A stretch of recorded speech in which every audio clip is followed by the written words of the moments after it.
बिस्मिल्लाहिर्रहमानिर्रहीम। अस्सलाम वालेकुम डियर स्टूडेंट्स, कैसे हैं आप सब? I hope you will be fine. आज हम डिस्कस करेंगे FSC part 2 fundamentals of organic chemistry का topic number 2 definitions of organic chemistry. इससे पहले हमने जो है वो इंट्रोडक्शन स्टडी किया था ऑर्गेनिक कंपाउंड्स का कि ऑर्गेनिक कंपाउंड हमारे पास किस तरह से प्रोड्यूस हुए। जो अर्ली केमिस्ट थे उनके अकॉर्डिंग ये था कि ऑर्गेनिक कंपाउंड जो है वो लिविंग थिंग से प्रोड्यूस होते हैं, मतलब प्लांट्स और एनिमल से प्रोड्यूस होते हैं। इनको लेबोरेटरी में प्रिपेयर नहीं किया जा सकता और उन्होंने इसी बिलीव को एक थ्योरी का नाम दिया जिसे हमने नाम दिया वाइटल फोर्स थ्योरी का।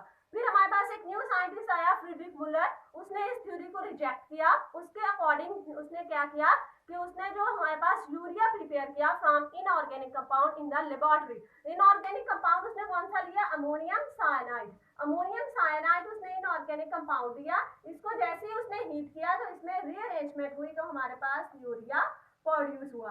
यूरिया जो है वो स्टार्टिंग में यूरिया जो प्रोड्यूस होता था from the urine of mammals produce होता था। इसलिए साइंटिस्ट के अकॉर्डिंग, अर्ली केमिस्ट के अकॉर्डिंग ये था कि ऑर्गेनिक कंपाउंड्स को हम लेबोरेटरी में प्रिपेयर नहीं कर सकते। उसके बाद फ्रीडरिक ने उसको थ्योरी को रिजेक्ट करके हमारे पास अमोनियम साइनाइड जो कि एक इनऑर्गेनिक कंपाउंड है, इसको हीट करके यूरिया प्रोड्यूस किया जो कि एक ऑर्गेनिक कंपाउंड है। आज हम डिस्कस करेंगे डेफिनेशन ऑफ ऑर्गेनिक केमिस्ट्री। अब डेफिनेशन ऑफ ऑर्गेनिक केमिस्ट्री में क्या है कि ऑर्गेनिक केमिस्ट्री को डिफाइन करने से पहले साइंटिस्ट ने ऑर्गेनिक कंपाउंड्स को स्टडी किया कि इन ऑर्गेनिक कंपाउंड्स में मेन कंपोनेंट्स कौन से हैं। तो जब साइंटिस्ट ने डिफरेंट कंपाउंड्स ऑर्गेनिक कंपाउंड्स को स्टडी किया तो उसमें सब में मेन कंपोनेंट जो मेन कॉन्स्टिट्यूएंट्स था वो कार्बन मौजूद थी। तो अकॉर्डिंग टू साइंटिस्ट हमारे पास ऑर्गेनिक कंपाउंड वो कंपाउंड है जिसके अंदर कार्बन मौजूद होती है। लेकिन फर्दर उसकी डेफिनेशन थी।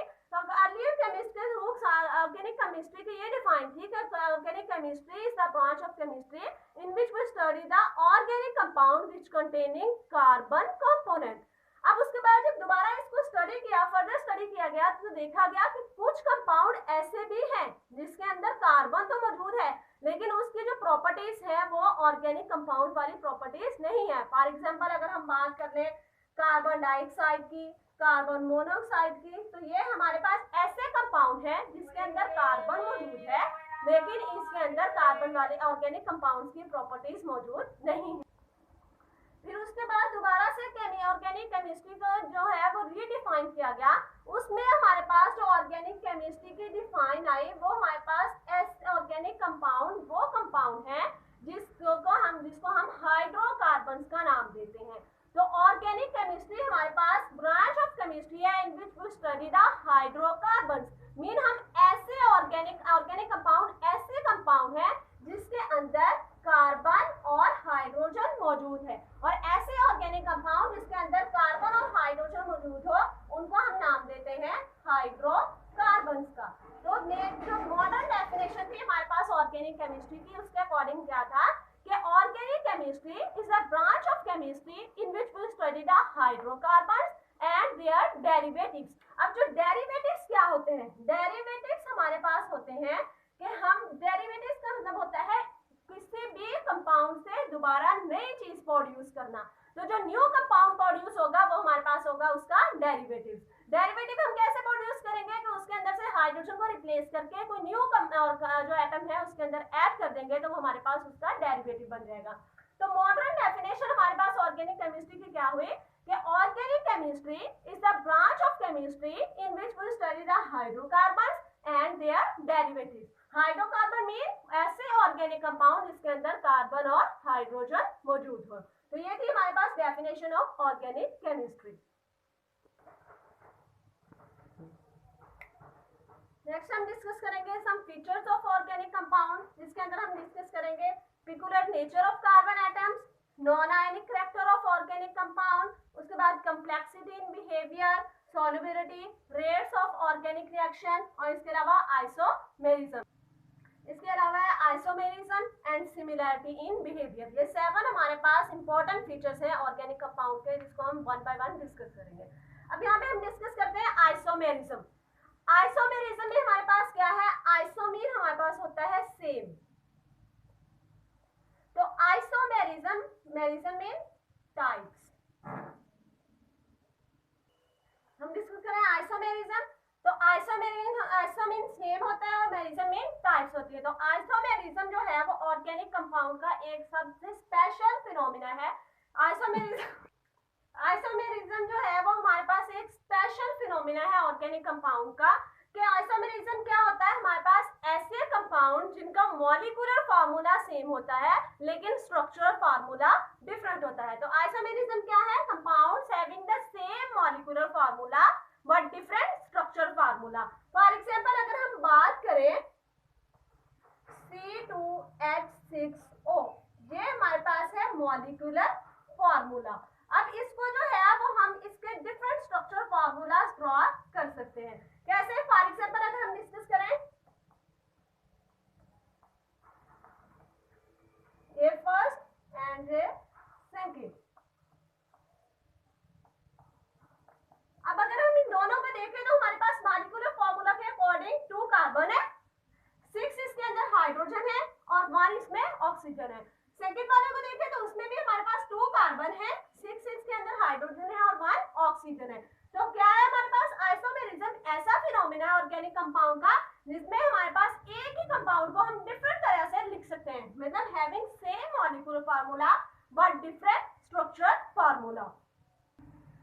नेक्स्ट है हमारे पास similarity in behaviour. Similarity in behaviour में हमारे पास क्या है कि हमारे पास मिलियंस ऑफ ऑर्गेनिक कंपाउंड हैं। तो साइंटिस्ट ने क्या किया कि मिलियंस ऑफ ऑर्गेनिक कंपाउंड को स्टडी करने की बजाय कुछ ऑर्गेनिक कंपाउंड्स को स्टडी किया गया और उसकी सीरीज बना ली गई। उन सीरीज में हमारे पास जिनकी प्रॉपर्टीज सेम थी, जो एक जैसे थे, होमोलॉगस सीरीज में जितने भी एलिमेंट्स आए, वो जितने भी ऑर्गेनिक कंपाउंड आए, उन सबकी प्रॉपर्टीज एक जैसी थी। तो सिमिलैरिटी इन बिहेवियर में क्या है, क्योंकि इनके अंदर मेन कॉन्स्टिट्यूएंट्स जो है वो है हमारे पास कार्बन और हाइड्रोजन का। तो हर एटम के अंदर कार्बन और हाइड्रोजन मौजूद होगी, जिसकी वजह से इन सबके कार्बन की बॉन्डिंग प्रॉपर्टी भी एक जैसी होगी, सब ऑर्गेनिक कंपाउंड में उसकी फिजिकल प्रॉपर्टीज भी एक जैसी होंगी। इस वजह से सबका बिहेवियर जो है वो एक दूसरे से सिमिलर करता है। नेक्स्ट है हमारे पास कॉम्प्लेक्सिटी इन बिहेवियर। तो ऑर्गेनिक कंपाउंड जो है वो हमारे पास कॉम्प्लेक्स नेचर में होते हैं। मीन हमारे पास ऑर्गेनिक कंपाउंड हमने स्टडी किया कि हमारे पास ऑर्गेनिक कंपाउंड्स में मेन प्रॉपर्टी जो है वो कार्बन की दूसरी कार्बन के साथ लिंकिंग है। इसमें हमारे पास एक कार्बन दूसरी कार्बन के साथ लिंक करके हमारे पास large number of organic compounds produce करती है। तो हमारे पास जो है, फॉर एग्जांपल अगर हम बात कर रहे हैं स्टार्च की, तो उसका फार्मूला है C6H10O5N। एन मीन है हमारे पास सेवरल थाउजेंड। तो हमारे पास ऑर्गेनिक कंपाउंड किस तरह से अरेंज होते हैं कि 7000 से हमारे पास स्टार्च के मॉलिक्यूल्स जो है वो एक दूसरे के साथ लिंक आउट होते हैं और हमारे पास एक कॉम्प्लेक्स स्ट्रक्चर बनाते हैं। नेक्स्ट है हमारे पास सॉल्युबिलिटी। तो ऑर्गेनिक कंपाउंड्स हमारे पास ऐसे कंपाउंड हैं जो कि हमारे पास आयनिक सॉल्वेंट के अंदर डिसॉल्व नहीं होते। तो हमारे पास हमने एक फिनोमेना पढ़ा था, आपने 9th क्लास में भी पढ़ा होगा, like dissolve like, like dissolve like.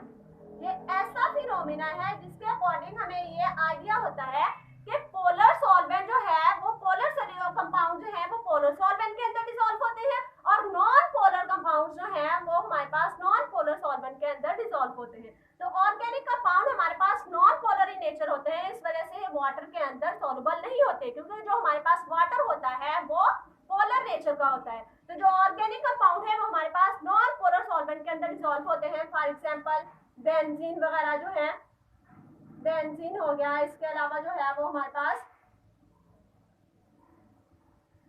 Petroleum हो गया या फिर ईथर हो गया। ये हमारे पास ऐसे ऑर्गेनिक कंपाउंड है, ऐसे नॉन पोलर सॉल्वेंट है जिसके अंदर ऑर्गेनिक कंपाउंड जो है वो डिसॉल्व होते हैं। तो सॉल्युबिलिटी से हमें ये आइडिया मिला है कि ऑर्गेनिक कंपाउंड जो है वो नॉन पोलर इन नेचर होते हैं और ये हमारे पास नॉन पोलर सॉल्वेंट के अंदर ही डिसॉल्व होते हैं। जो हमारे पास पोलर सॉल्वेंट मीन वाटर के अंदर डिसॉल्व नहीं होते हैं। फॉर एग्जांपल जैसे हम हमारी डेली लाइफ में एग्जांपल लें कि हम एक ग्लास वाटर लेते हैं, उसके अंदर 2 से 3 ड्रॉप उसके अंदर हम ऑयल ऐड कर देते हैं, तो हमारे पास ऑयल कभी भी वाटर के अंदर डिसॉल्व नहीं होता, वो एक अपर लेयर बना के उसके ऊपर सेपरेट हो जाता है। तो यहाँ पे हमारे पास उससे हमें ये आइडिया मिलता है कि ऑयल जो है वो हमारे पास एक ऑर्गेनिक कंपाउंड है जो कि वाटर के अंदर, वाटर जो कि नॉन पोलर सॉल्वेंट है उसके अंदर वो डिसॉल्व नहीं होगा। नेक्स्ट है हमारे पास peculiar nature of carbon. Peculiar mean एक खास इंपॉर्टेंट नेचर है हमारे पास कार्बन की। कार्बन की पिकुलर नेचर क्या है कि हमने different organic millions organic compounds को स्टडी किया और हमने देखा कि उसमें मेन कॉन्स्टिट्यूएंट जो है वो हमारे पास कार्बन है। तो कार्बन की एक यूनिक प्रॉपर्टी है जिसकी वजह से हमारे पास डिफरेंट टाइप्स के डिफरेंट ग्राउंड के हमारे पास ऑर्गेनिक कंपाउंड प्रोड्यूस होते हैं। वो हमारे पास जो यूनिक प्रॉपर्टी है वो कार्बन की, उसे हम नाम देते हैं self linking property. Self linking property हमारे पास क्या है कि एक कार्बन की ये प्रॉपर्टी है तो वो डायरेक्टली दूसरी कार्बन के साथ बॉन्ड बना सकती है। तो सेल्फ लिंकिंग में वो खुद ब खुद दूसरी कार्बन के साथ बॉन्ड बना लेती है। तो ये जो सेल्फ लिंकिंग प्रॉपर्टी होती है हमारे पास कार्बन की, उसे हम नाम देते हैं कैटिनेशन का। The self-linking property of carbon is called catenation। और ये self-linking property की वजह से हमारे पास ऑर्गेनिक जो कार्बन है वो एक कार्बन दूसरी कार्बन के साथ बॉन्डिंग करके हमारे पास large number of organic compound produce करती है। और कार्बन की ये नेचर भी है कि कार्बन जो है वो हमारे पास मल्टीपल बॉन्ड्स भी प्रोड्यूस कर लेती है, सिंगल बॉन्ड भी प्रोड्यूस करती है, डबल बॉन्ड भी प्रोड्यूस करती है और ट्रिपल बॉन्ड भी। फॉर एग्जाम्पल अगर हम डबल बॉन्ड की बात करें तो अगर हम कार्बन डाइऑक्साइड की बात करें तो यहाँ पे कार्बन ने ऑक्सीजन के साथ जो है वो डबल बॉन्ड प्रोड्यूस किया है। इसी तरह अगर हम साइनाइड की बात करें तो यहाँ पे कार्बन ने जो है वो नाइट्रोजन के साथ ट्रिपल बॉन्ड प्रोड्यूस किया है। तो ये कार्बन की प्रॉपर्टी है तो वो तीनों तरह के बॉन्ड सिंगल, डबल और ट्रिपल बॉन्ड प्रोड्यूस कर सकती है। नेक्स्ट है हमारे पास non ionic character of organic compounds. Organic compounds जो होते हैं उसके दरमियान हमारे पास बॉन्ड जो होता है वो कोवलेंट नेचर का होता है। अब जो कोवलेंट नेचर का बॉन्ड है ये आप लोग पहले भी 9th क्लास में भी हम इसको डिस्कस कर चुके हैं। कोवलेंट कंपाउंड हमारे पास, कोवलेंट बॉन्ड हमारे पास वो बॉन्ड होता है जिसमें दोनों एटम्स के दरमियान बॉन्डिंग हो रही होती है और उन्होंने equal number of atoms equal number of electron share करके बॉन्ड बनाया हुआ होता है। तो दोनों एटम अपना एक, फॉर एग्जांपल उन्होंने सिंगल बॉन्ड बनाना है तो दोनों एटम अपना एक एक इलेक्ट्रॉन देंगे और हमारे पास जो है वो कोवलेंट बॉन्ड प्रोड्यूस होगा। तो ऑर्गेनिक कंपाउंड जो है वो हमारे पास नॉन आयनिक कैरेक्टर शो करते हैं। ये हमारे पास आयनिक कैरेक्टर शो नहीं करते। उस आयनिक कैरेक्टर शो ना करने की वजह क्या है कि इसके दरमियान जो बॉन्ड होता है वो हमारे पास कोवलेंट नेचर का होता है और ये सारी की सारी प्रॉपर्टीज जो हैं वो नॉन आयनिक प्रॉपर्टीज शो करते हैं, मतलब आयनिक बॉन्ड की कोई भी प्रॉपर्टीज ये शो नहीं करते। लास्ट है हमारे पास rates of organic reaction. Rates mean होता है हमारे पास स्पीड, मीन हमारे पास कोई भी रिएक्शन जब प्रोड्यूस हो रहा है तो वो हमारे पास कितनी यील्ड आगे प्रोडक्ट की प्रोड्यूस कर रहा है। मीन कोई भी रिएक्टेंट जब रिएक्ट कर रहे हैं तो हमारे पास कितना प्रोडक्ट की यील्ड प्रोड्यूस हुई है उसको हम डिस्कस करते हैं रेट्स ऑफ ऑर्गेनिक रिएक्शन में। तो अगर हम रेट्स ऑफ ऑर्गेनिक रिएक्शन की बात करें तो ऑर्गेनिक रिएक्शन जो है वो हमारे पास स्लो होते हैं, उनकी स्पीड कम होती है। जब उनकी स्पीड कम होती है तो हमारे पास यील्ड भी कम प्रोड्यूस होती है और उसकी रीजन क्या होती है कि ऑर्गेनिक कंपाउंड जो है वो कॉम्प्लेक्स नेचर के होते हैं। एक तो वो कॉम्प्लेक्स नेचर के होते हैं, दूसरा उसमें मॉलिक्यूलर नेचर पाई जाती है। इस मॉलिक्यूलर नेचर की वजह से हमारे पास जब मॉलिक्यूलर नेचर या फिर कॉम्प्लेक्स नेचर मौजूद होगी तो बॉन्ड्स की ब्रेकेज भी हमारे पास स्लो होगी और बॉन्ड की फॉर्मेशन भी स्लो होगी, जिसकी वजह से हमारे पास रिएक्शन की स्पीड भी कम होगी और यील्ड भी कम प्रोड्यूस होगी। आई थिंक स्टूडेंट्स आज के लिए इतना ही काफी है। आज के लेक्चर में जो हमने स्टडी किया उसका रिव्यू देखते हैं हम। क्या सबसे पहले हमने डिस्कस किया modern definition of organic chemistry के, ऑर्गेनिक केमिस्ट्री को डिफाइन कैसे किया गया, उसमें मेन रीजन क्या थी ऑर्गेनिक केमिस्ट्री को इस तरह डिफाइन करने की। उसके बाद हमने ऑर्गेनिक कंपाउंड्स के फीचर्स को डिस्कस किया गया जिसमें मेन हमने 7 फीचर्स को डिस्कस किया। उसमें हमने डिस्कस किया peculiar nature of carbon, non ionic character of carbon, complexity in behaviour, similarity in behaviour, rates of organic reaction. उसके बाद हमने इसमें डिस्कस किया आइसोमेरिज्म को और लास्ट में हमने इसमें डिस्कस किया सॉल्युबिलिटी इन सॉल्युबिलिटी। तो हमने ये सारे के सारे डिस्कस किया। इसमें आपको कोई भी कंफ्यूजन हो तो आप मुझे कमेंट सेक्शन में इसके लिए कमेंट कर सकते हैं।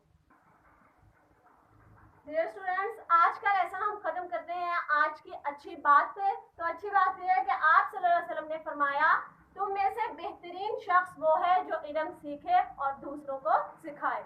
तो ये आप लोगों की भी रिस्पॉन्सिबिलिटी है कि आपके पास जो भी अच्छी बात है, जो भी अच्छा इल्म है उसे दूसरों तक पहुंचाए। तो आप आज की वीडियो हम यहीं पे खत्म करते हैं। ये था हमारा आज का फर्स्ट एफएससी पार्ट 2 का lecture, chapter number 7 fundamentals of organic chemistry का। इससे रिलेटेड आपको कोई भी कंफ्यूजन हो, कोई भी क्वेश्चन हो तो आप मुझे कमेंट सेक्शन में इसके लिए कमेंट कर सकते हैं। मैं कोशिश करूंगी कि आपको उसका रिप्लाई दूं और इस वीडियो को आपके लिए हेल्पफुल बनाऊं। और आज के लिए इतना ही, अपना ख्याल रखिएगा। अल्लाह हाफिज़, थैंक यू।